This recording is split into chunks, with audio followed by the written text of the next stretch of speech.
E aí, galera, beleza? De boa? Pessoal, sou o professor Idelfrânio. Não devo conhecer esse pessoal que está aqui, porque da época que eu vim para a academia, nem aquele povo todo já passou. Que o Fábio vive aprovando todo mundo. E esse é meu colega, Hugo Fernandes. O Hugo Fernandes, muitos de vocês devem conhecer, porque devem assistir na TV. Ele é apresentador do canal Zoa na Jangadeiro. O Hugo é zoólogo. E a gente faz uma brincadeira já faz um tempo aí, falando da física e do reino animal. Então, surgiu uma ideia aí na semana passada da gente fazer essa fala com vocês aqui, de modo que a gente misturasse aí a física e a biologia. Então, vai falar um pouco de zoologia, vai falar um pouco de fisiologia, vai falar um pouco de evolução, e eu vou contar umas mentiras de física aí também para emendar a história, beleza? Pois é, eu vou ajudar o Idelfrânio a mentir. Primeiro, boa tarde, galera, tranquilo? Bom demais, a gente vai falar sobre física e reino animal. Aí você pergunta, meu Deus do céu, o que tem a ver física e reino animal? Como é que pode? É isso? Será que se relaciona mesmo? Cara, na ciência tem uma coisa muito legal que é assim, ela não é separada em caixas, né? Nós é que aprendemos isso na escola. Hoje eu vou aprender a caixinha da matemática. Aí amanhã ou daqui a 1 hora eu vou aprender a caixinha da física. A natureza está se lixando para esse tipo de coisa, ela não está nem aí. Biologia, química, física, todo mundo se interrelaciona. Tudo natureza. Hã? Tudo natureza. Tudo natureza, tudo é ciência, e a gente vai mostrar como é que se relaciona. O cara que vai mostrar para vocês como é que isso vai ser aplicado no Enem é esse cara aqui, ó. Professor do ensino básico de 3º ano, cursinho, já tem muito tempo. Quase foi meu professor, ou seja, ele é velho, tá? Só tem essa cara de novo aí. Comecei novo. Foi professor do Fábio, olha aí, bicho. Rapaz, a situação tá feia, Idelfrânio. Mas eu vou falar sobre os bichos e aí o Idelfrânio vai entrar mostrando como é que eles se relacionam. Tranquilo? Vamos que vamos e vamos começar então com a eletricidade do poraquê. O que é poraquê? O peixe elétrico. O peixe elétrico. Tem aqui no Brasil? Tem aqui no Brasil. Gigante. Eletróforos elétricos. Tem aqui no Ceará? Esse não. Mas nós temos um peixe elétrico aqui, menorzinho, mas que, enfim, dá um choquinho, mas não dói muito não. A senhora já viu já? Já viu já, olha aí, tá vendo? Vamos que vamos então, vamos falar dele. Só explicar como é que vai ser a dinâmica. Claro, vamos voltar. A gente armou a coisa da seguinte maneira para vocês acompanharem e não ficarem perdidos. A gente separou 4 histórias, o Hugo escolheu 4 histórias de 4 animais para a gente fazer a relação, certo? Então nós vamos ter uma apresentação em 4 partes. Sempre vai começar com um vídeo, ele vai comentar a parte dele de biologia e a gente vai interagindo com a parte da física. Aí só para vocês não ficarem angustiados, porque tem muito costume de assistir a aula com o material na mão, a gente fez uma coisa bacana, que essa apresentação que vocês vão assistir aqui, relaxem, fiquem tranquilos, se divirtam, assistam e interajam. Mas todos os slides que a gente vai mostrar aqui, assim como todos os vídeos, vocês vão poder baixar, porque a gente colocou um link tanto no meu Instagram quanto no Instagram do Hugo. Então no final a gente mostra para vocês. Então ninguém vai perder nada, beleza? Então só para vocês ficarem tranquilos. Vai! Simbora então com o nosso primeiro vídeo, nosso primeiro exemplo. Isso é um peixe elétrico, não é uma mão humana, ok? Isso é um boneco, mas esses LEDs piscando estão indicando o seguinte, que ele está tomando um choque violentíssimo. Dá um pause no vídeo, Levanta a mão quem já tomou choque de tomada aqui.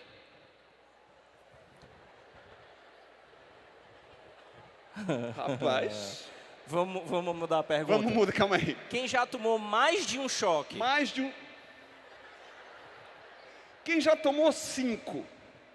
Vocês estão fazendo o quê, bicho, da vida? 5 choques. Quem já ficou pegado assim, ó, tá. Menos gente. Mas, né? Essa galera, velho, não dá pra entender. Eu acho que, será que vai de novo? Aí o cara... Só a turma comportada. Rapaz, porra, tá certo. É bom que acorda, né? Ô, tu já tomou choque? Porra. Mais de um? Mais de um. 5? Não, eu já tomei... Não, mas nunca fiquei pegado. 5? Não, tomei 3. Mas são momentos diferentes. Eu estou ganhando. Quem já ficou pegado aí sabe que não é legal. Não é bacana, não é uma coisa que você vai fazer todo dia. Não, hoje acordei suave aqui. Não vou. Você não vai fazer isso, né? É ruim, é ruim. Aquele choquezinho de tomada, aí Delfrânio, tem mais ou menos quantos volts aquilo ali? Choquezinho de tomada. Se for uma tomada daqui é 220 volts. 220 volts. Mas aí você não sabe qual é a corrente que rola por lá. Pronto. Mas voltagem é 220. Esse peixinho aqui, o choque é de 600 volts. 600. Imagina você ficar agarrado com ele. Não é legal, né? Não é bom. Não deve ser, não. Não deve ser legal. E aí, o que o pessoal fez? Testou isso. Ver como que era a condução dessa eletricidade. E eu vou explicar como é que isso... Como é que acontece isso? É o que? É o super choque? O que é? É o Homem de Ferro, ele liga o negócio, ele liga na tomada, ele carrega. Será que o peixe está lá? Ele carrega quando chega em casa. Como é que isso acontece? Primeiro, vocês precisam saber que existe um composto, um tipo de célula chamada eletrócito. Célula chamada eletrócito. E elas sim, são elas que fazem essa descarga elétrica. E esse bicho contém eletrócitos principalmente concentrados na cauda, de forma que na parte da cauda o polo fica negativo e quando está mais perto da cabeça, essas células têm o polo predominantemente positivo, ok? Quando entra em contato com algum predador, por exemplo, quando ele não está nem um pouco afim de conversa, ele descarrega isso e é exatamente isso que acontece, olha só. 600 volts de dor, sofrimento. E dá para ver, Hugo, que os LEDs acendem em toda a extensão onde está havendo contato, né? Exatamente. Então, onde tem contato, os LEDs acendem. Ok? E aí, só para ir pontuando, isso é o que a gente chama de caminho condutor. É por onde a corrente é conduzida. Olha o barulho. O som é só para assustar, né? Não, é verdade. E aí arrumaram um jacaré aqui de brincadeira também, mas esse bicho mata jacaré, tá? Tem um vídeo no YouTube aí, depois vocês procuram Puraquê e jacaré. Jacaré vai tentar morder o Puraquê e ó, acaba os dois morrendo, né? Puraquê porque foi mordido por um jacaré, também não é legal. Levanta a mão quem já foi mordido por um jacaré. Não, brincadeira. Não, e se alguém levantar Era a só mão, o que faltava aí também agora. Ô, Na mas Lagoa da Parangaba tem, é verdade. O pessoal que mora na Parangaba... Alguém mora na Parangaba aí? Não. Já viu o jacaré já? Não? Já é legal, né? Mas não pode dar abraço nele, não. É isso. Então, qual é a física disso? O Delfrânio vai falar pra gente agora. Vamos lá. Deixa eu dar uma passada aqui. Ó, vê só. Isso aí foi uma ilustração que o Hugo colocou, aquilo que ele descreveu para vocês. Cada célula vai ter um lado negativo e um lado positivo. Se você tem um conjunto de células, todas elas polarizadas, então todos os polos positivos virados para um lado, todos os polos negativos virados para o outro, você acaba tendo o peixe funcionando como uma bateria. Mas aí, deixa eu te dizer, se isso fosse numa aula de física, como é que a gente contaria essa história? Essa figura vocês devem reconhecer. É o modelo atômico de Rutherford. No modelo atômico de Rutherford, a gente pensa o átomo como sendo feito de 3 tipos de partículas. Você vê que aí a gente tem cores diferentes. A gente tem as vermelhinhas e as amarelinhas aparecendo no núcleo. Então, seriam os prótons positivos e os nêutrons sem carga. E elétrons, presta bem atenção nisso, elétrons são as partículas de carga negativa espalhadas em camadas em redor. Olha, por mais que você não tenha um histórico bom em física, por mais que você seja uma daquelas pessoas que diz que física não entra na cabeça e tal, mas tem determinados conceitos básicos que todo mundo tem. Tem uma frase que a gente fala, às vezes, sem nem saber que está falando de física, que diz assim, os opostos se atraem, né? Às vezes até de relacionamento, aí você fala, pô, fulano namora com fulana, mas eles são tão diferentes, como é que pode? Aí sempre tem alguém que lembra desta frase e diz, mas lembre-se que na natureza os opostos se atraem. Então isso é uma lei da eletricidade. Então se eu tenho um núcleo positivo e eu tenho elétrons negativos, então existe atração entre eles. Mas daí o que acontece? Vocês sabem também que quanto mais camadas de elétrons houver, mais distante os elétrons vão ficando do núcleo. E aí também é da experiência da gente, a gente pensa nisso nas relações humanas, se tem afastamento, a relação esfria. Então, a força elétrica de atração, ela diminui com a distância. Então, o que acontece? Alguns elétrons acabam se destacando dos átomos. Eles se soltam. E aí, pensa comigo. Se o estado natural do elétron é girando ao redor do núcleo, preso de certa forma, quando um desses elétrons consegue se soltar, ele se transforma num elétron livre. E aí você imagina, então, que quando você olha para qualquer material condutor de eletricidade, e aí a gente tem uma experiência básica que metais são condutores e a borracha, por exemplo, é isolante, o que é que significa um material ser condutor? Condutor porque ele conduz alguma coisa. E nesse caso, o que é que ele conduz? Aí tem que tomar cuidado com isso, porque eu já vi questão de prova assim e as pessoas inadvertidamente respondem: ah, ele conduz eletricidade. Mas peraí, eletricidade é a parte da física que estuda os fenômenos elétricos. Então ele não pode conduzir isso. Tem gente que diz: ah, ele conduz energia, ele conduz corrente. Não, veja, ele conduz elétrons livres. Quando você tem um metal, quando você tem um fio condutor, você tem um material cheio de átomos, onde cada átomo solta pelo menos um elétron livre. Se você bota esses elétrons todos para andar, imagina quantos elétrons, quantos átomos tem dentro de um condutor, você tem um fluxo de elétrons, que se forma a partir daí uma corrente. Então, o termo corrente elétrica significa corrente de elétrons livres. Pessoal, isso é a base da eletricidade. Agora veja, se você quiser fazer alguma coisa funcionar em eletricidade, o que é que você vai procurar? O Hugo começou falando de choque.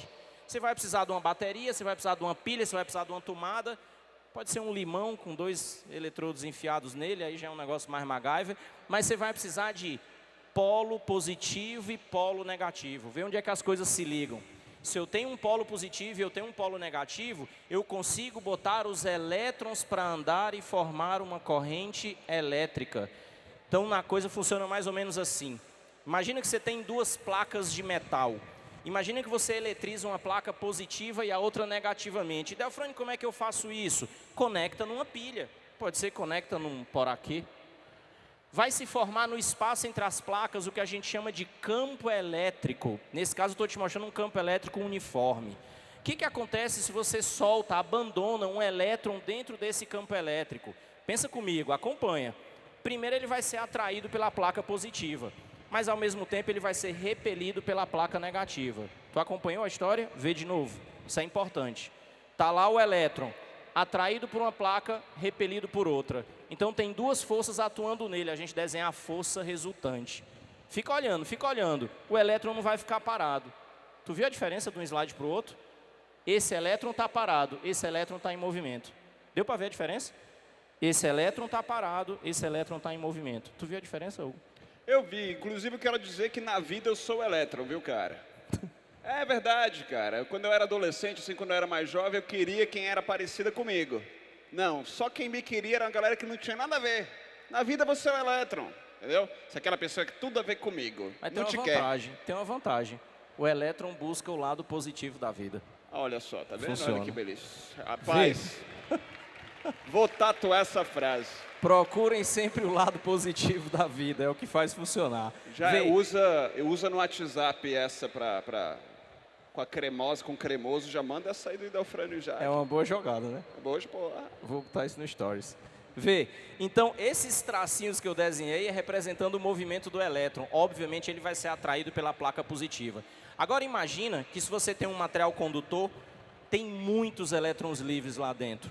E aí isso pode ser o braço de um ser humano, isso pode ser o corpo de um animal que entra em contato com a pilha, com o poraquê, que dá no mesmo. E se eu ponho todos os elétrons livres em movimento, o que é que eu tenho? Uma corrente elétrica. E é exatamente isso que tem nos eletrócitos. Os eletrócitos são capazes de se polarizar, formando um polo positivo e um polo negativo, que a gente chamaria de DDP. Então, aproveitando a sua conclusão, já abro aqui com uma pergunta que foi enviada por alguém. Idelfrânio, eu te amo. Não, não era isso, é o seguinte. Se na cauda tem polo negativo, em contraste com a cabeça, que tem geralmente células com polo positivo, há uma diferença de potencial? Se sim, o choque é decorrente dessa DDP ou da corrente? Exatamente. Veja, o que eu tentei mostrar na sequência aqui para vocês é exatamente que, onde é que tudo começa? Com uma diferença de potencial. Hugo, pensa comigo. O cara sai de casa com o celular. Ninguém vai sair de casa sem o celular. Até porque é um perigo deixar ele e alguém pegar. Aí, o que é que você não pode esquecer além do celular? Que se você esquecer, você se aperreia quando começa a 10%, 15%. Carregador. Carregador. E bloquear a senha também é importante. Aí, vamos lá. O cara sai de casa com um carregador, mas ele está num local onde não tem tomada disponível. Tem local público que você vai, por exemplo, shopping que tem tomada a 5 metros de altura. Não funciona. Então, você não tem tomada disponível. Aí já inventaram aquelas baterias auxiliares, que você sai de casa com elas. O negócio é tu lembrar de carregar ela na noite anterior. Então, qual é o grande desespero da gente? Quando a bateria do celular acaba, o que a gente precisa? A gente precisa de uma tomada, a gente precisa de uma bateria, a gente precisa de DDP. Porque a diferença de potencial vai fazer com que os elétrons livres se movimentem. Então, eu consigo recarregar a minha bateria a partir de uma diferença de potencial. Vê só, você está em casa, de repente tudo fica escuro. Aí a gente diz assim, faltou energia. Não é faltou energia, cara. É faltou DDP. Se você for lá na tomada e medir a diferença de potencial na tomada quando está faltando energia, você vai ver que não tem nenhum potencial num buraquinho da tomada, não tem nenhum potencial no outro buraquinho da tomada. Zero para todo mundo. Se é zero para todo mundo, não tem diferença de potencial. Olha que beleza. Recebi aqui uma pergunta que é em relação ao poraquê. Então, o ideal seria pegar no rabo? Aí vai de cada um, né, irmão? Se o poraquê deixar, se você não... Aí ele até falou assim, claro que com proteção, porque ele está perguntando o seguinte, não, tem carga carga negativa no rabo. Se eu pegar no rabo, acontece alguma coisa? Acontece, viu? Porque não tem só carga negativa no rabo, muito importante, elas são concentradas ali. E outra coisa, ele se vira, viu? Não sei se vocês estão percebendo, mas vai ele ficar é meio... pensando que ele vai ficar parado. Não. você está pensando que ele vai ficar assim, alguém pegou no meu rabo, que delícia. Não, né? Ele vai virar aqui, ó. E vai, enfim, aonde tiver contato, vai ser ruim. E aí fala assim, com proteção. Não, beleza, se você tiver com proteção, mas para que você vai fazer isso? Fala aí para mim. Tenho nada para fazer, pegaram por aqui. Não, mas se você estiver usando, obviamente, uma luva que seja um isolante, aí o Idelfrânio pode comentar isso. O que seria um isolante elétrico nesse caso, Idelfrânio? Se eu te disser assim, isolante é um não condutor. É isso. Então, se condutores são materiais que têm elétrons livres, que significa dizer que eles podem se mexer formando uma corrente desde que eu aplique uma DDP, então, materiais que não conduzem é porque eles não possuem elétrons livres. Aí então, eu recebi outra pergunta que é, alguém já comeu esse peixe? Alguém já comeu esse peixe aí? Não?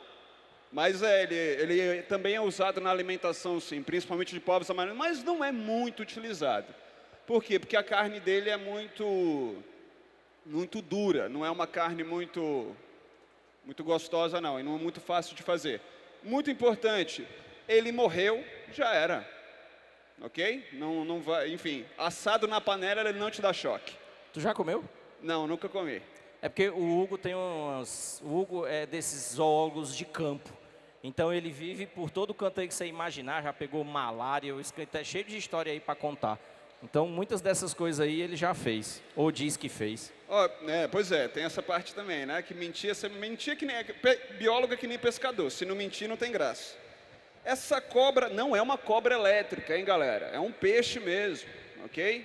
Embora pareça ali mais ou menos com uma cobra, mas é um peixe. Perguntou se está sempre com a corrente elétrica ou ele fica em repouso e ele usa esse poder, né, quando ele bem quer. Os músculos do poraquê funcionam como uma bateria, de fato. ok? Esses eletrócitos são localizados nos músculos e funciona como uma bateria. Ele ativa esses músculos, ele ativa essa descarga elétrica, sim, quando ele se sente ameaçado, tá? É isso. Se eu colocar um fio no rabo... Rapaz, calma aí, não, só um minuto, calma. Tem criança aqui, rapaz, como é? Se eu colocar um fio no rabo do peixe, eu entendo que seja... assim, porque não tem o peixe aqui, né? Pontuação é importante. Se eu colocar um fio no rabo e um na cabeça...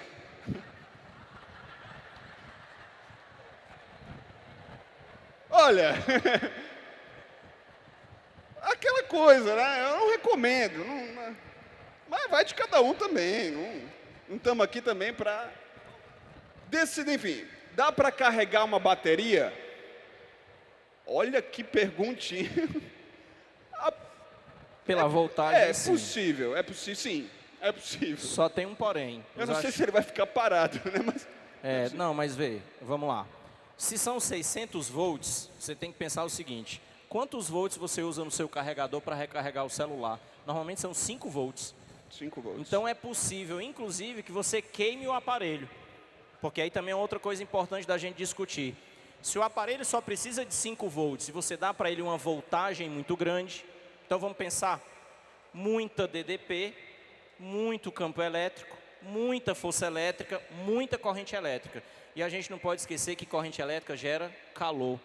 Então o aparelho esquenta muito e ele acaba queimando. Tudo bem? É por isso que alguns celulares explodem, Delfrey, quando estão carregados? Também. Uma época dessa teve, inclusive, uma falha de fabricação e os caras tiveram um lote de aparelhos que explodiam quando você estava para carregar. Temos mais, muito. E temos mais perguntas? Temos mais. Essa é boa para tu. Sobre a água viva, é a mesma coisa desse peixe? Não. Vamos lá. Água viva não dá choque, a priori.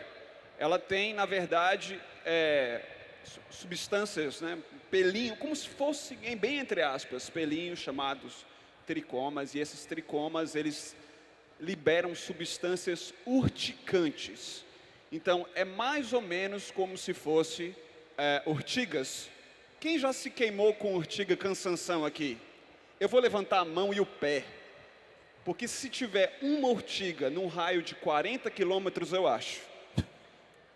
É incrível. É ruim, né? Dá uma sensação não de queimação com dor, né?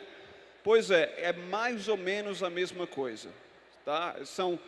E assim, sendo bem específico, esses pelinhos são chamados de quinidócitos. Então não tem nada a ver com os eletrócitos, que são células dentro dos músculos do puraquê. Vamos fazer essa última e a gente passa para outra parte. Beleza, né? vamos que vamos. Eu acho que alguém andou vendo nossos stories. Luva de goleiro serve como isolante. Luva de... Se fosse como isolante de gol, era bom. Só se for como isolante de gol mesmo, né? Eu e o Delfrano, a gente foi goleiro durante muito tempo. Goleiro é aquela coisa, né? Goleiro foi você. Eu não sabia jogar e a galera dizia, vá pro gol. Meu caso é a mesma coisa, cara. Olharam assim, esse cara é muito grande, vai pro gol que você não serve pra nada. Vamos fazer um negócio bacana depois? Simbora. Vamos responder as perguntas nos stories? Vamos, simbora, vamos responder tudo isso. Show, bota no teu bolso aí. Vamos adiante? Vamos lá. A ondulatória do bugio. A ondulatória do bugio. Como assim, cara? Ondulatória do bugio. Simbora. Bugio é um bicho que tem no Brasil quase todo. Aqui no Ceará só tem lá na região da Ibiapaba. Mas é muito comum na Amazônia. E é esse bichinho aqui, ó.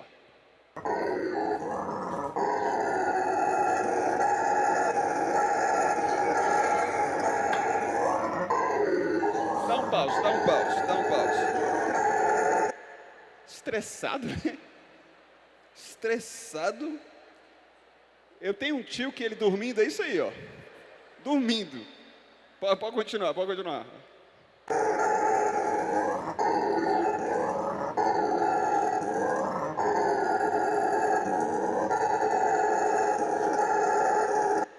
Galera, isso no meio da mata, se você não sabe o que é, imagina aí, você está andando, suave, está de boa aqui. Fecha os olhos. Você está andando numa trilha na mata, respirando, ar puro, aí você abriu, uma borboletinha, que coisa mais linda a borboletinha. Aí você começa, vai, simbora. Aí você escuta isso aqui, ó.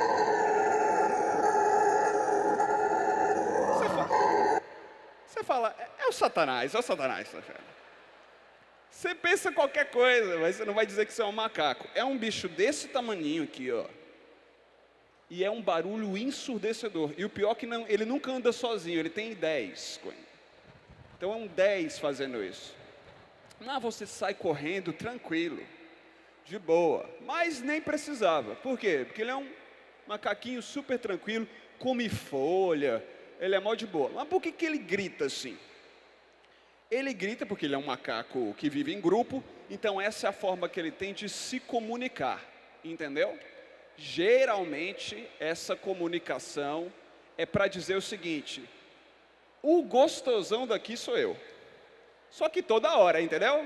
Quem é o gostosão daqui? Ele sou eu, e fica aqui o dia inteiro dizendo que ele é o gostosão dali. Tem uma coisa muito interessante, cara, uma pesquisa que saiu ano passado. Se liga, vê se isso não lembra alguma coisa. Vamos que vamos. Quanto mais alto gritar o macaco, é sério essa pesquisa, eu não inventei não. Quanto mais alto gritar o macaco, menor são os seus testículos. Entenderam?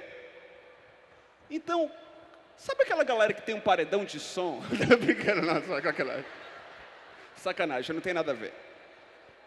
Não tem nada a ver. Pare com isso. Isso é uma pesquisa recente. Mas é uma pesquisa séria. É sério. Não estou brincando, realmente. Então, cuidado. Daqui a pouco eu recebo um tiro aqui de graça. Porque eu tenho um paredão de som. Sacanagem. Mas é isso. Esse grito deles consegue chegar a 1 quilômetro de distância. Imagina aí. A mãe de vocês, quando vocês estão na rua, né? É quase a mãe de vocês. Quase. Porque o grito da mãe chega a 1,5 km, né? Menino, vem pra dentro, não é isso? É 1,5 km. Se você estiver fazendo besteira, e esse chega a 1 km, é por quê? Olha que legal, né? Parece você e seus amigos, né? Olha lá. Cantando Maiara e Maraísa. Lembrando do ex. Acontece. Eles ficam em grupo assim, ó. Por quê? Vamos que vamos. O tom da nossa voz, quem dá o tom são as cordas vocais. Então, se você tem cordas vocais mais grossas, você vai ter uma voz mais assim, aquela voz de Rádio Atlântico Sul FM 101,7, não é isso? Se você tem a voz mais fina, né? Tem uma galera que fala assim. É que geralmente as cordas vocais são um pouquinho mais finas, tá? E obviamente que você consegue fazer extensão vocal. Tudo bem? Claro que isso vai depender do tamanho das suas cordas vocais, mas a amplificação, o que joga a sua voz mais baixinho ou mais alto, é esse ossinho aqui chamado hioide. Aqui, ó. Isso aqui é uma foto minha, né, normal aqui. Isso aqui é o hioide, ó. É tu? Sou eu aqui, de perfil. Isso aqui eu raspei o cabelo. Isso aqui é o hioide. É isso que vai ser a caixa de ressonância, a caixa amplificadora. E esse aqui é o hioide do macaco bugio, ó. Isso é o hioide do macaco. Vocês estão vendo? É essa coisa enorme aqui, ó, de trás da mandíbula. Então, olha a diferença de tamanho. Lembrando, a gente está falando de um ser humano em comparação com um macaco. Se eu pegar o hioide do ser humano é isso, e o hioide do bugio é isso aqui. Então, ele consegue amplificar a sua voz. Então, isso torna a voz dele mais amplificada, ele consegue jogar essa voz numa distância muito maior, ou seja, estamos falando de ondulatória. Vamos que vamos, Delfrânio. É como se fosse corda grossa e corda fina de violão. Corda grossa, corda fina de violão, e o hioide seria a caixa de ressonância. A caixa de ressonância, o buraquinho, a caixa mesmo do violão, né? É isso. E o buraco do violão é a boca, claro. Vê. Eu vou mostrar um negócio aqui agora sem explicar o que é, beleza? Vocês assistem e depois a gente conversa. Isso é uma corda vocal, tá? Pelo amor de Deus. É porque tem que explicar.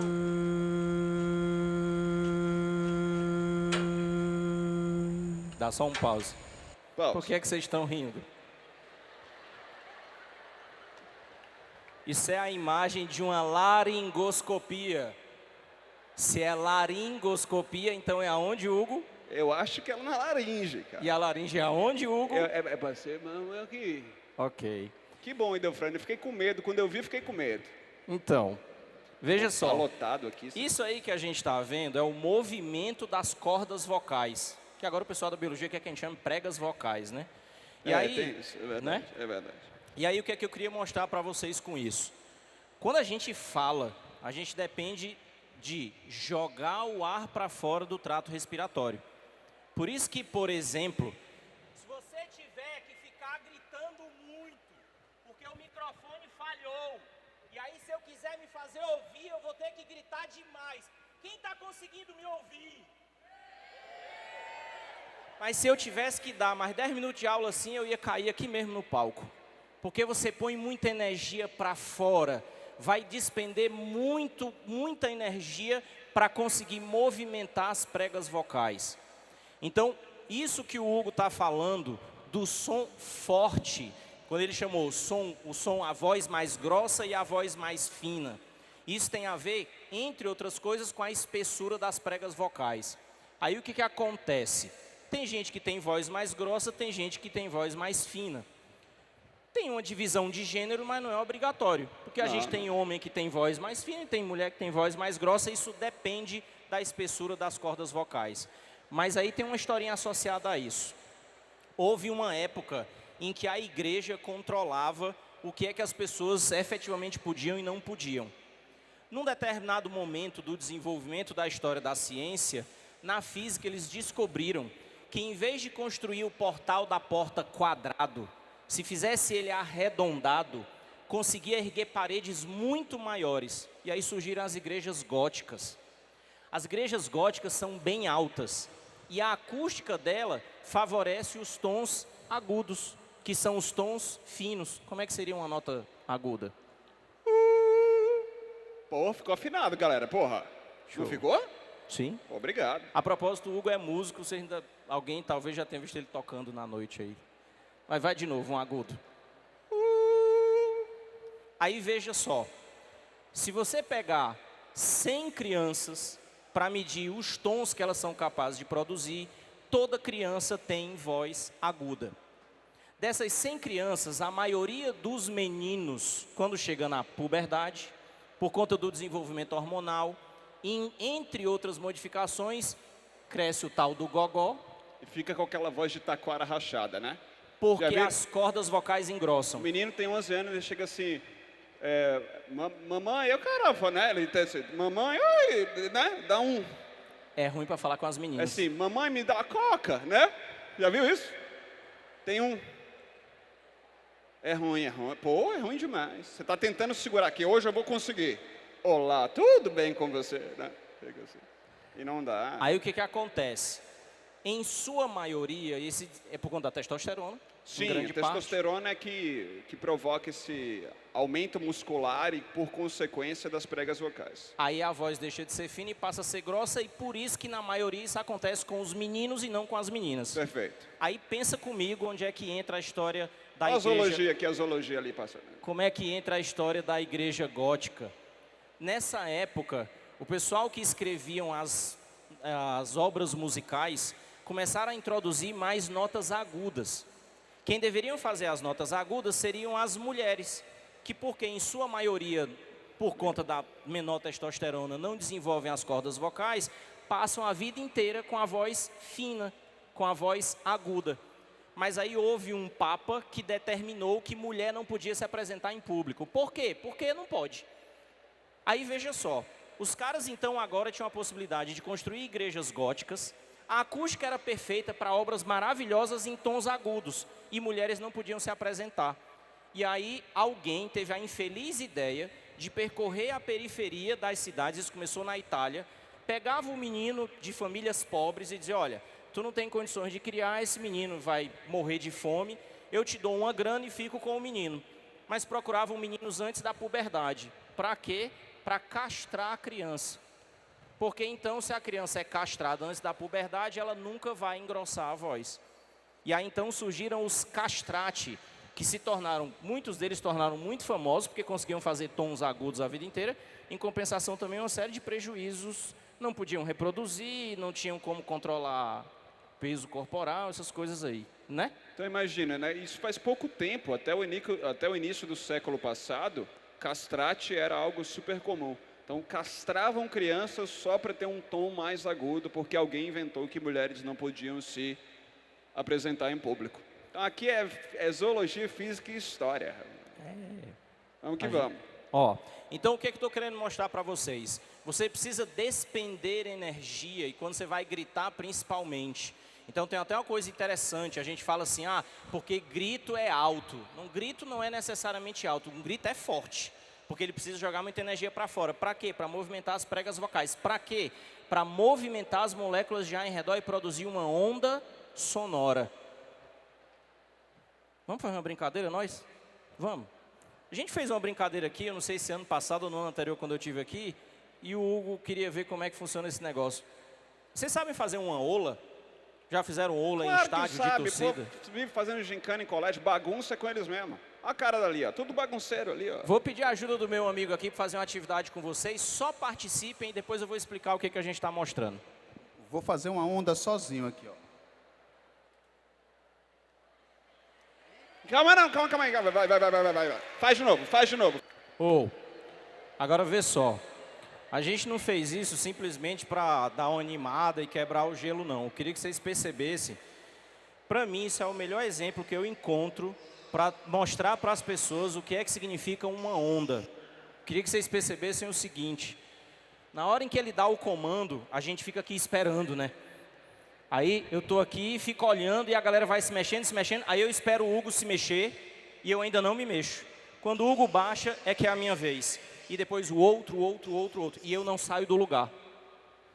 Eu sou a matéria não se move, mas a energia passa por mim.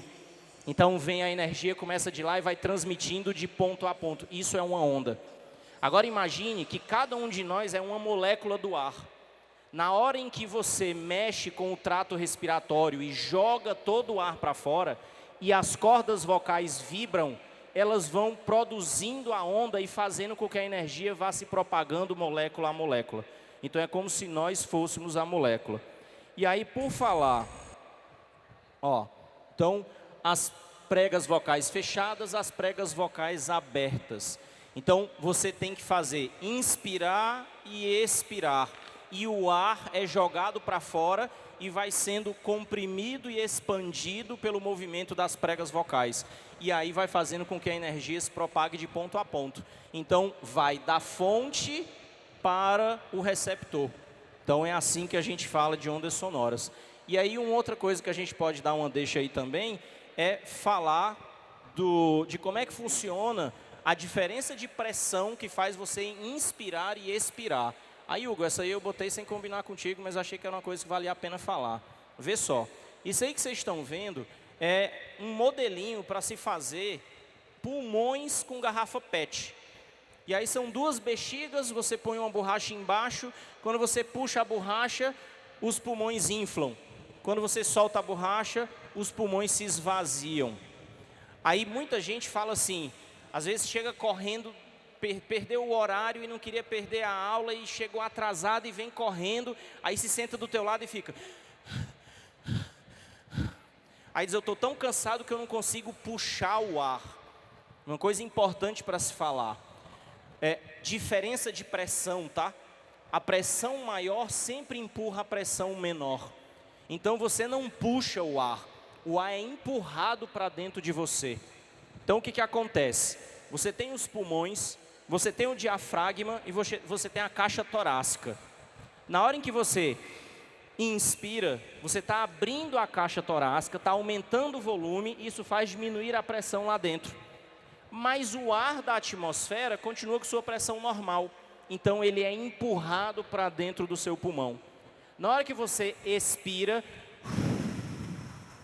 você está diminuindo o tamanho da caixa torácica. Então, você está comprimindo o ar que está lá dentro. Então, você está aumentando a pressão. E aí, ele empurra o ar para fora. Então, é só para guardar isso, já que a gente falou de trato respiratório. A pressão maior sempre empurra a pressão menor. Quer falar alguma coisa aí? Tranquilo. Assim, quando a gente fala de voz, ela está intimamente ligada a vários fatores. A gente falou já de potência muscular, ou seja, espessura da prega vocal. Falamos do tamanho do ióide. Muito legal também. O tamanho do ióide também varia de indivíduo para indivíduo. Então, tem pessoas que têm um ióide maior do que outros. Então, sei lá, eu acho que pela vaia cearense, o ióide do cearense deve ser bem maior do que... Porque é muito potente, né? Isso é bem alto. Então, o tamanho do ióide também varia. E o Ildefrane falou outra coisa, que é a capacidade pulmonar. E também é variável entre os indivíduos. Então, quando a gente fala, por exemplo, que o bugio tem um ióide maior do que o do ser humano, a gente precisa sempre lembrar que na natureza, variação individual também é super presente. Não só em seres humanos. Tipo, eu sou diferente do Ildefrane, que é diferente do Fábio, que é diferente, enfim, de todo mundo aqui. Se você, por um acaso, for ver, por exemplo, um bando de chimpanzés, você consegue identificar esse é o Zezinho, esse é o Luizinho, Não, né? Mas é a sua incapacidade, porque os chimpanzés, eles têm 10 vezes mais diferenças individuais no rosto do que o ser humano. A gente não percebe. É mais ou menos isso aqui, ó. Esse cara era chinês, japonês ou coreano? A pessoa, velho, tanto faz. É tudo igual, né? Não é. Lá eles não se confundem. Você chega lá e fala, todo mundo aqui é sócio do Jack Chan. Lá não. Aí, em compensação, qualquer pessoa que seja aquele padrão americano, branco, olho azul, careca e tal, não sei o quê, eles ficam, americano é tudo igual. Eles falam a mesma coisa. E não é. Então, a nossa capacidade de identificação. Então, sempre, variação individual é mega importante quando vocês forem lidar com biologia. Mas é preciso lembrar que sim, embora haja variação individual, sempre tem caracteres que são específicos para cada espécie, e é esse conjunto de caracteres que vai definir o que de fato é uma espécie.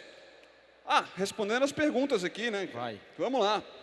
Tu sabe imitar um Fórmula 1 passando na reta? Não. Como é que é um Fórmula 1 Eu passando sei, mas na vai reta? ficar ridículo eu fazer isso. Vai, faz. Mas se todo mundo fizer comigo, não sai. Ah. Então vai lá. 1, 2, 3. Eu fiz sozinho, você viu? Tá vendo? Ficou Te ridículo. deixaram na mão. Mas é isso. Mas por que essa... Não, porque alguém perguntou aqui o que é que as ondas sonoras têm a ver com o efeito Doppler. Na realidade é o contrário. É o que é que o efeito Doppler tem a ver com as ondas sonoras. Se você ficar parado na rua, não precisa, eu falei Fórmula 1, mas se você ficar parado na rua e vier uma ambulância, ou um carro de bombeiro, ou um carro de polícia com a sirene ligada, e ele passa muito rápido, vamos supor que não tem trânsito, e aí você se concentra no som. Aí você vai ter um som mais ou menos assim. Tem tudo a ver com o que a gente está falando. Escuta. O som vai ficando mais agudo, mais fino. E depois, quando ele passa por ti, é... Isso é o que se chama de efeito Doppler.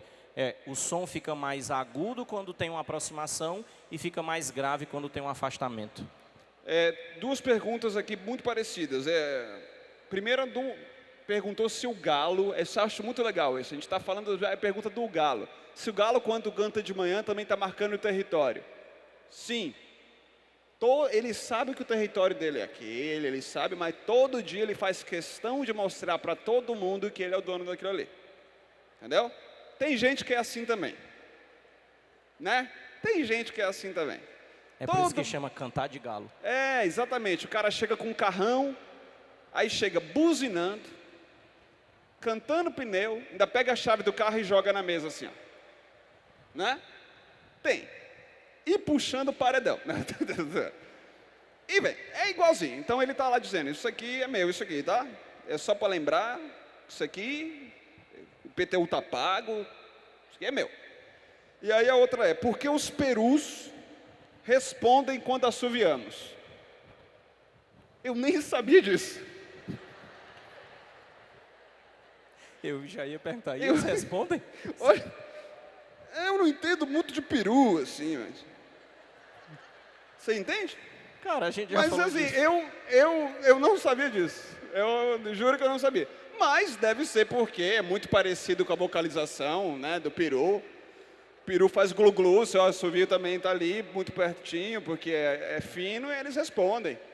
Mas quando eu ver um peru, eu vou testar. Aí eu digo para você se é real ou não. Isso é muito legal, porque temos a voz mais grave pela manhã. Quem tem a voz grave pela manhã, acorda, olha aí. As meninas, né, às vezes assim, acorda, do nada, eu falei, meu Deus, tô com a voz do Cid Moreira, o que é isso? É porque a prega vocal, a corda vocal está relaxada, só isso. Então não é porque ela ficou mais grossa, é porque ela está relaxada, entendeu? Então ela tende a ficar um pouquinho mais... Pode ter a ver com desidratação? Pode ter a ver com desidratação, pode, mas é mais por conta do relaxamento, porque os tons mais agudos, as pregas se esticam. Então de manhã tá tudo está acordando em você, né? Não é só você, né? Né? Você acorda de manhã, vai para a escola, tipo, o corpo está acordando, mas a alma está na cama, sabe? Então com a corda vocal a mesma coisa. Essa do por aqui, vamos segurar, Essa a gente assim, responde por nos aqui. stories. Sim, eu estou amassando tudo aqui. Não, cara, amassa não, que a gente vai responder no Instagram. Então vamos lá para o terceiro vídeo, o terceiro ponto, a ótica do peixe arqueiro. Esse aí, quem nunca viu, é para ficar invocado. Esse aqui é muito legal. A primeira vez que a gente apresentou a física do reino animal foi por conta dessa historinha aqui. Foi. O pobre besouro é o alvo de outro atirador que existe nos trópicos da Ásia e da Austrália. O peixe arqueiro. É ele um dos poucos predadores aquáticos que conseguem caçar fora de seu elemento.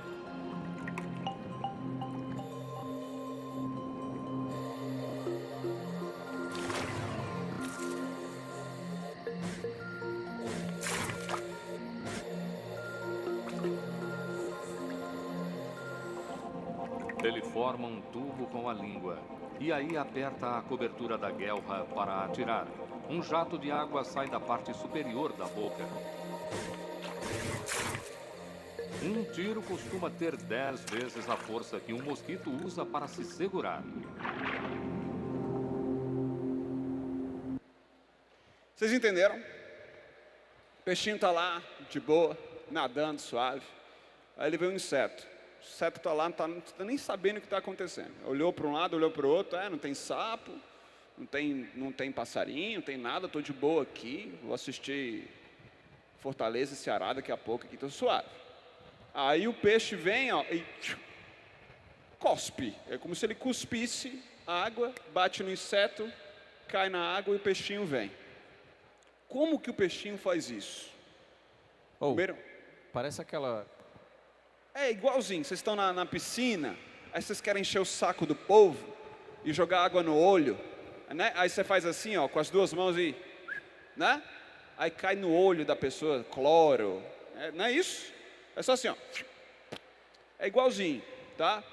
Como que ele faz isso? Ele faz um tubo com a língua. Quem consegue fazer um tubo com a língua, levanta a mão. Dá para dar uma aula de evolução com vocês. Sério. Eles podiam postar no Instagram e marcar a gente fazendo... É verdade. Quem consegue fazer tubo com a língua, posta no Instagram, desafio. Que é sério, eu não estou zoando. Posta no Instagram e marca. Eu vou mostrar no final. Vai mostrar no final. Física Marginal, Hugo Fernandes Bill. A gente vai fazer um sorteio, o ganhador leva um livro. Super legal. Então a gente vai fazer 2 sorteios. 2 sorteios. O ganhador ganha um livro e o outro ganhador ganha um curso online para se preparar para o Enem. Curso online para se preparar para o Enem. Fechou? Ok? Ah, Hugo, eu não consigo. Posta mesmo assim, porque aí é que é legal. Não, peraí. Então vamos fazer o seguinte, vamos fazer 10 sorteios. E aí eu vou sortear 10 acessos a um curso completo pro Enem com todas as matérias online. Fechou? Cara, é demais. Eu também vou me inscrever, então. Então, veja, você vai tentar, não precisa conseguir. Por quê? Isso é uma condição recessiva. Nem todo ser humano consegue fazer isso. Assim como nem todo ser humano tem essa dobrinha aqui na orelha. Assim como nem todo ser humano aparece a veia quando faz isso. São resquícios da evolução. Ah, alguém aí não nasceu siso? Pouquíssimos. Não nasceu siso nenhum. E já era para ter nascido, né? Sorte de vocês. Essa galera que não nasceu siso, eles são o futuro da humanidade. Olha só. Olha o futuro da humanidade ali, Delfrânio. Veja isso. Estamos perdidos, né? Sem o siso? Mas é isso. Não nasceu, Fábio? Você é o futuro da humanidade? Olha aí, rapaz. Estamos bem, então. Estamos bem. Então é isso, tá? Então, marquem que vocês vão ter um livro e 10 acessos ao curso online. Como é que ele faz isso? Ele faz um tubinho na língua e ele diminui, então, o espaço desse tubo, ou seja, ele contrai a língua, e aí a água, e o Delfrânio vai explicar isso, é lançada, só que tem uma coisa muito interessante aí que o Delfrânio vai explicar. Quando eu estou debaixo d'água, vendo alguma coisa... Não, melhor ainda, vamos mandar uma antes disso. Ah. Tá, agora tu tá no telão. Mostra aí como é que é a história do tubinho que faz com a língua, porque senão o pessoal não vai saber botar no Instagram. Vamos lá de novo. Seguinte. Então não me vendo aí. Vocês vão tentar fazer... Eu não sei fazer, então... Entendeu? Assim? Vocês vão tentar fazer... Caraca, aqui ó. Vai ganhar um acesso... É isso aqui. Filma o Delfrânio. Vai, Delfrânio. Tá mostrando? Entendeu? E tá todo mundo... Tu não consegue. Eu não consigo, Mas tu cara. insultou o pessoal e tu não sabe fazer. Mas eu não sei, pô.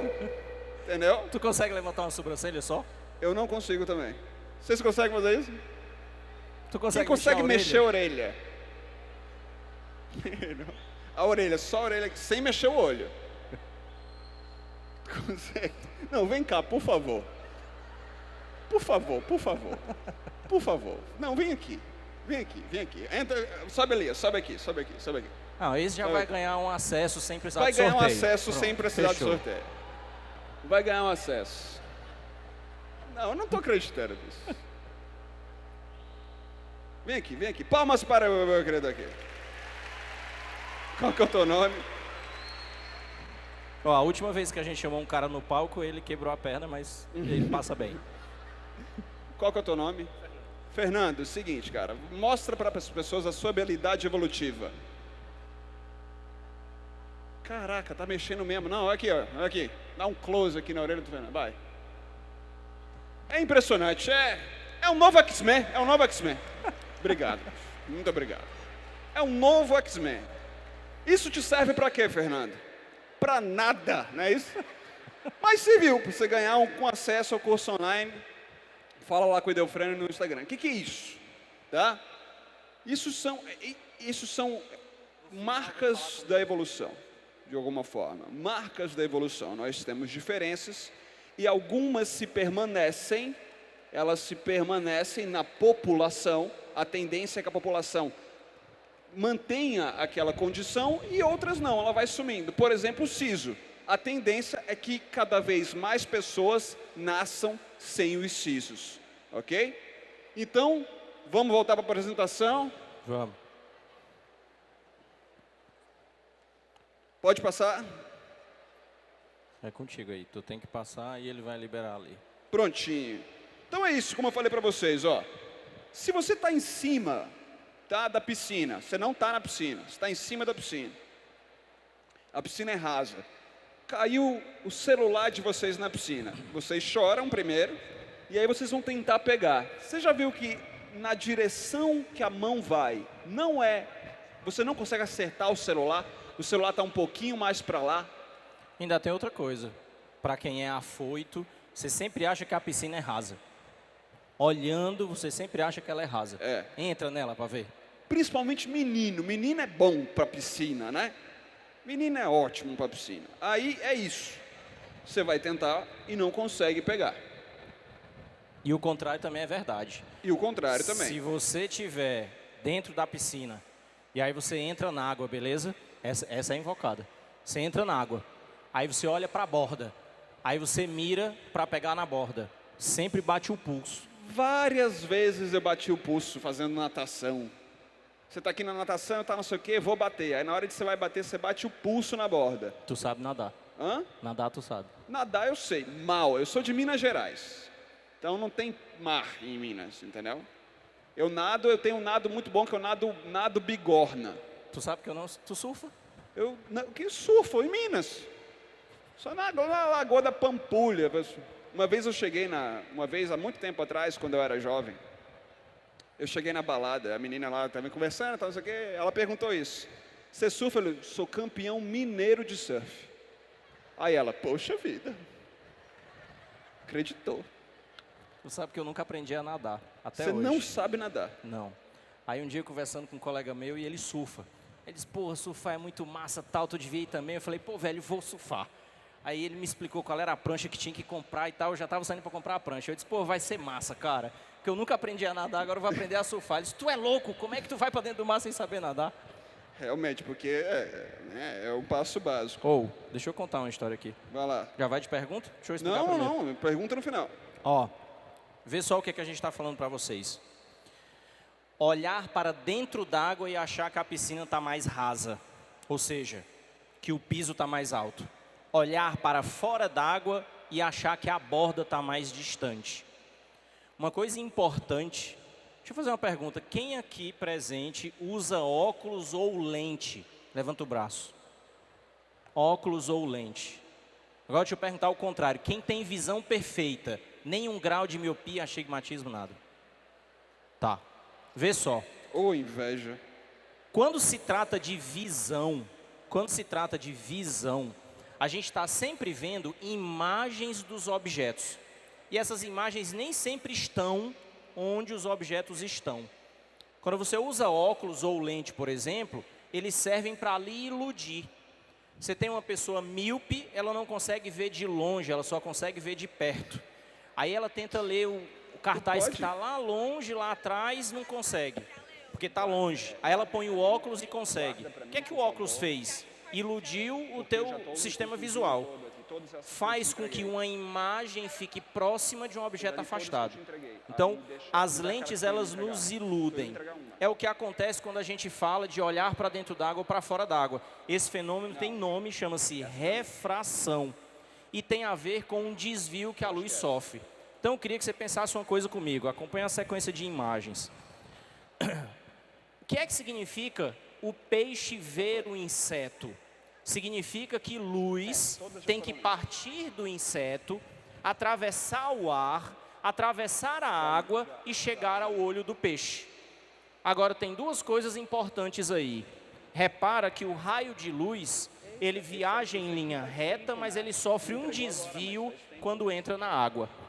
Entretanto, o cérebro do animal, isso vale para o peixe, isso vale para o ser humano também, a gente entende que a luz viaja em linha reta. Então, o teu cérebro interpreta como se o inseto tivesse na reta, no prolongamento do raio. Então, você acaba vendo o inseto mais afastado do que de fato ele está. Então, pensa comigo, qual que é o problema que o peixe tem que resolver para conseguir atirar um jato d'água e acertar o inseto? Porque ele tem que acertar o inseto, mas o que ele está vendo é a imagem do inseto. Então, isso é literalmente aquele ditado: atirei no que vi, acertei no que não vi. Por quê? Repara essa imagem. O jato d'água, ele passa reto, enquanto que a luz sofre uma curva. Então, o problema que o peixe tem que resolver é o de calcular a posição exata onde o objeto está, sendo que ele vê uma imagem deslocada. Isso aí é o que a gente chama em refração de lei de Snell. Aí eu tinha que botar pelo menos uma fórmula de física, que é para depois não dizerem que eu não dei aula e só fiquei contando história. Então, essa lei de Snell, que relaciona os índices de refração e os ângulos. Mas eu não quero que a gente faça conta. Eu só quero que você perceba que quando a luz atravessa materiais diferentes, ela pode sofrer desvios. Então, você vê, por exemplo, que quando você fala de caça, então, no caso dos nativos, por exemplo, dos indígenas, que caçam peixe com lança. Então, é o contrário do problema do peixe. Eles estão olhando para dentro d'água, então eles estão vendo uma imagem do peixe mais rasa do que de fato o peixe está. Então, ele precisa calcular de cabeça qual é a posição correta. Mas, na verdade, calcular as coisas de cabeça a gente faz o tempo inteiro. Uma coisa que a gente nunca para pensar nisso, mas vê só. Hugo, a que distância eu estou de ti agora? 30 centímetros. Tu mediu ou tu tá chutando? Chutei, fácil. Pessimamente, tá? Quase 1 metro. Não, pô. Aqui, ó. Só o pezinho aqui tem... Daqui pra cá. É, abre tem tua 1 metro, mão assim. Abre tua tem mão. 1 metro, é. Um palmo vai dar o quê? Não, tem. um palmo aqui. Um palmo. Aqui vai dar um palmo desse tamanho, quase uns 30 centímetros. A gente está o tempo inteiro avaliando medidas na cabeça. Agora, pega aqui no meu braço. Solta. De novo. Solta. Mais uma vez. Queria que vocês percebessem uma coisa. Nenhuma vez é tentativa e erro. O Hugo não precisa olhar para mim e falar, não, peraí, foi curto, deixa eu tentar de novo. Não, não deu. Agora foi. Não, pega no meu braço. Pá. Eu olho, avalio, eu sei qual é a distensão que eu tenho que dar no músculo e qual é a força que eu tenho que fazer. E também eu sei medir a força para não machucar.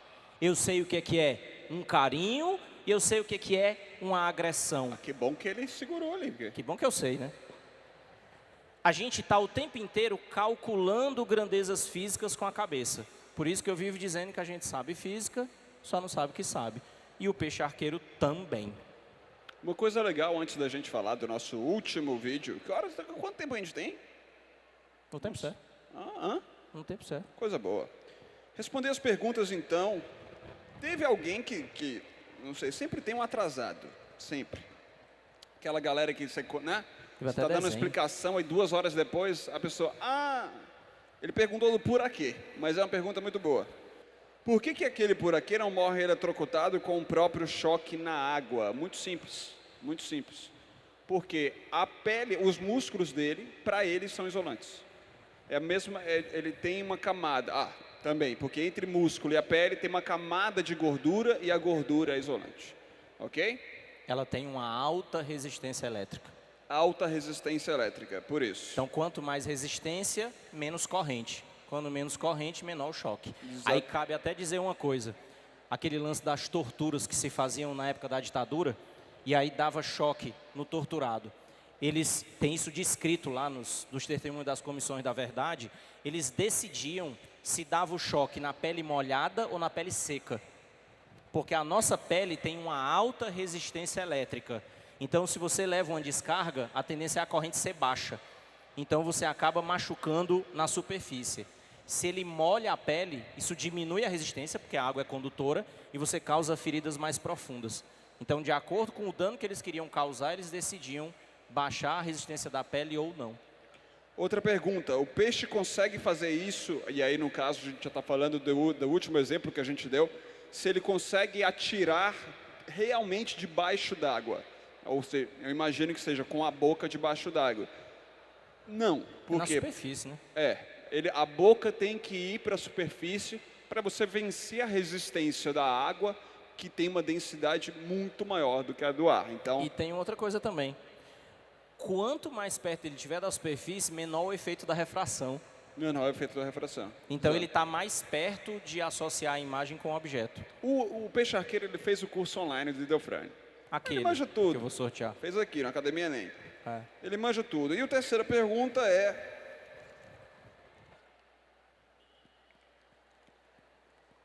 Terceira pergunta... Isso aqui responde vocês aqui. Quem não nasceu Com o siso. siso ganha curso online grátis também.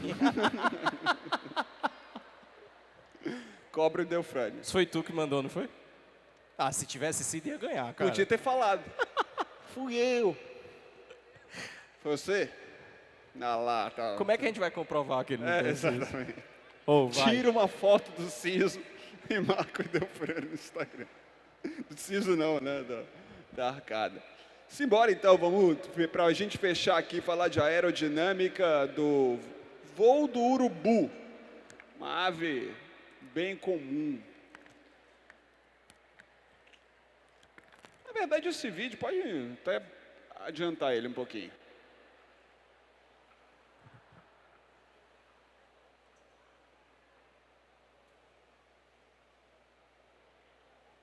Aí mesmo. Bom, galera, temos aqui o nosso queridão, velho. Queridão, urubu. Mega importante, né?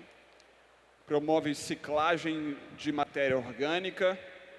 Sem ele, a gente não conseguiria ter ciclagem de grandes vertebrados, por exemplo. Então, é uma ave extremamente importante. E ela também é bioindicadora. Se tem muito urubu, alguma coisa está errada com aquele ambiente. E uma coisa legal, assim, urubu não bate asa, né? Você viu isso? Você não vê um urubu aqui, ó. Né? A não ser em Sobral. Sobral, porque é muito calor, ele fica assim. Vocês estão bem aí? Tá legal? De frio? Estão com frio vocês, né? Tô vendo só o uruzu, né? Só uns gavião aqui, ó. Batendo asa. Seria até muito importante a gente falar. Por que é que vocês estão fazendo isso? Né? Qual é a física desse calor aqui, ó? Que transformação de energia é essa? E o urubu? Por que ele não bate asa? Vamos lá, bem-te-vi bate asa, gavião bate asa, pombo bate asa, galinha bate asa, mas cai, porque, né? É galinha. Mas a galinha voa, tá? É sério mesmo. Galinha voa bem. O problema é que a galinha que a gente come, a galinha normal, né, enfim, é uma galinha que é geneticamente... Fala geneticamente, parece que botaram a galinha num laboratório. Não, não é isso não.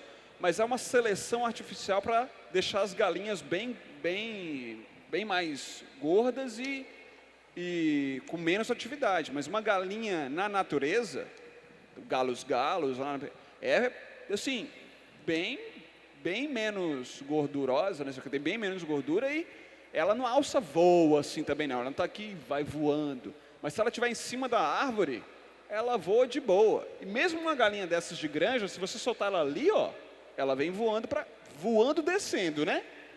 Não sai voando e adeus galinha, mas ela tem ainda um voozinho. Mas cara, bate asa. então Urubu não voa. bate por quê? Por que o urubu não bate asa? Delfrânio vai explicar para a gente uma coisa muito interessante. Pode passar para o próximo. Próximo slide. Ó, vê esse vídeo aí. Chamado termais. Isso aí dá pra fazer em casa. Dá para fazer em casa, mas não põe fogo na casa, não. Não é legal. Com acompanhamento de um adulto. Hã? Com acompanhamento de um Não, porque, adulto. por exemplo, aqui o cara usou um papel na vela. Tá errado isso aqui, né? Tu pode repetir? Vejam.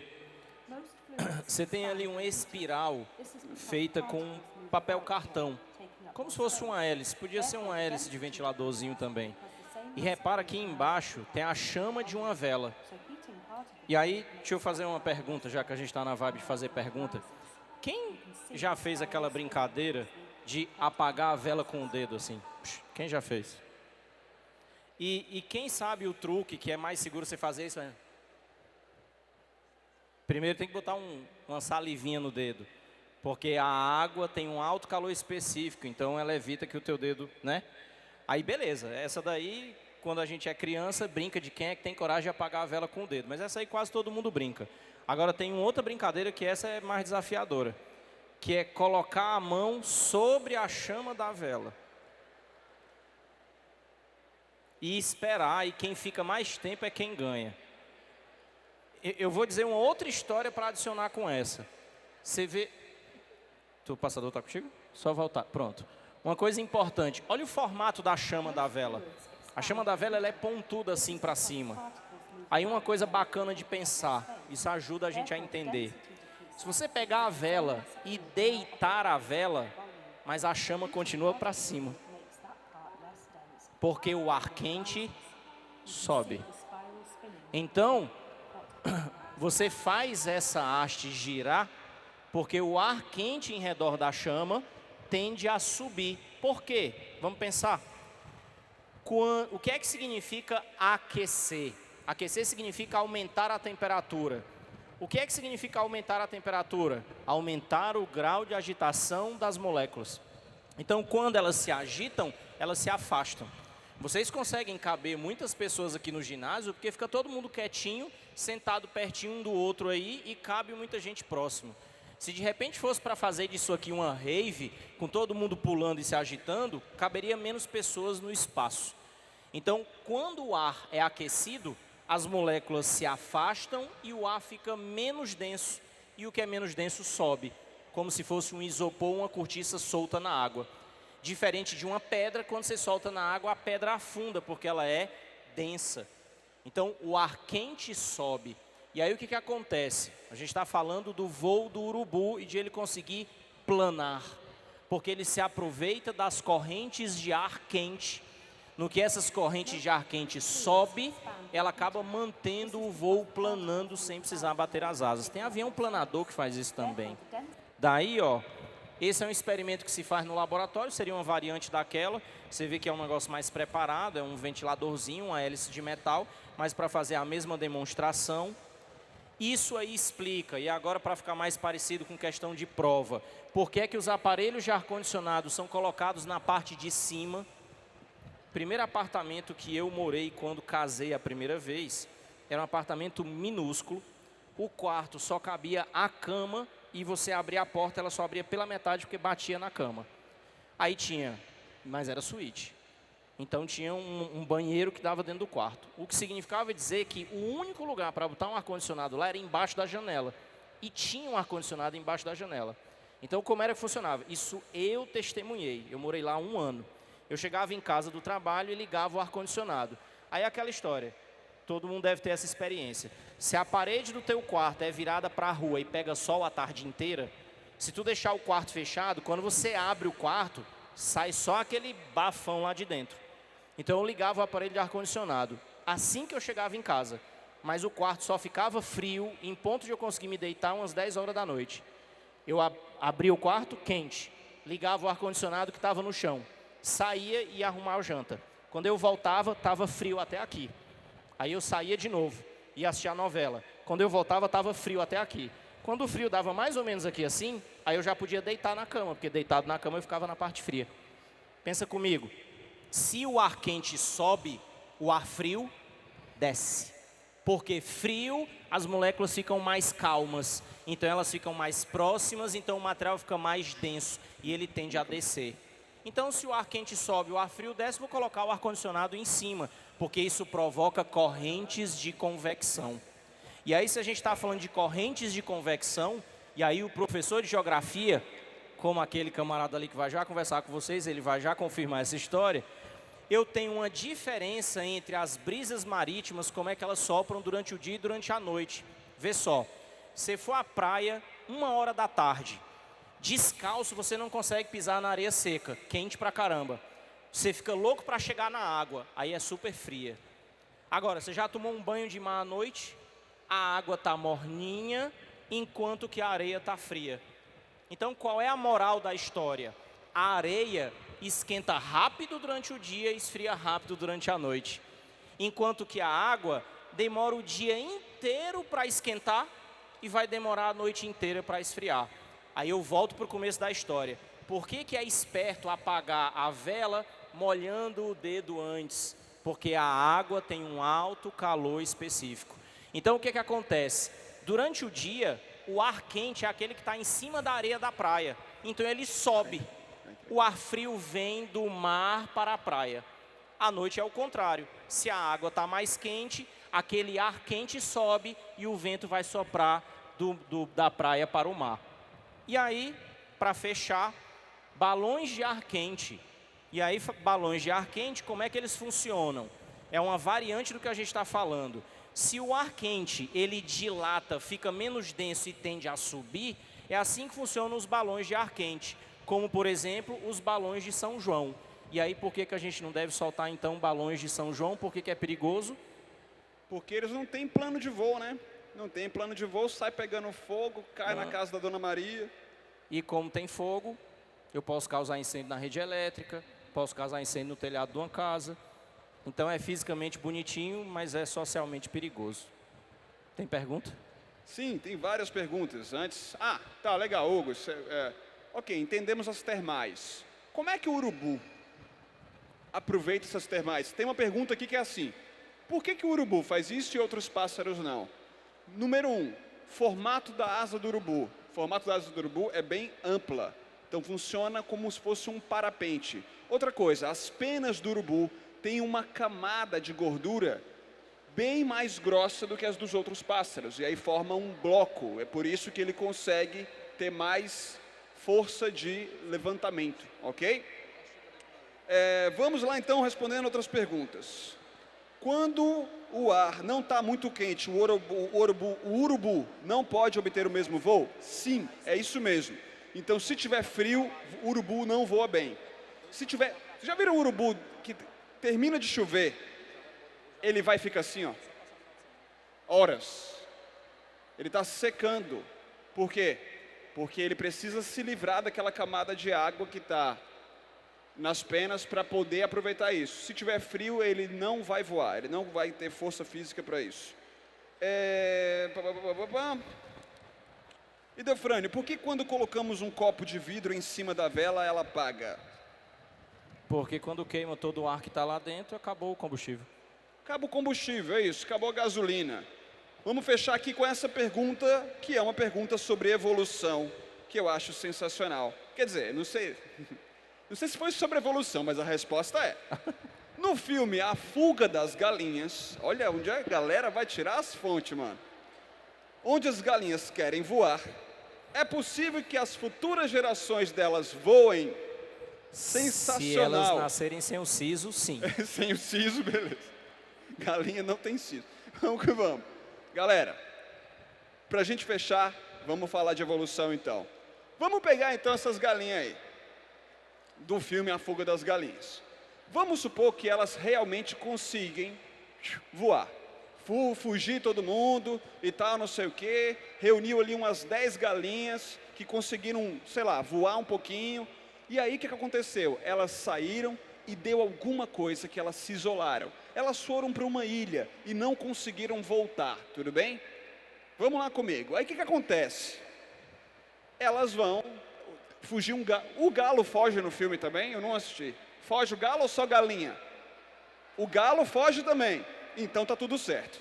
Tá lá o galo cantando toda manhã, quem é o gostosão daqui e tal, não sei o quê. Chegou na ilha, o galo falou, quem é aqui? Quem é o dono disso aqui agora? Ah, sou eu aqui.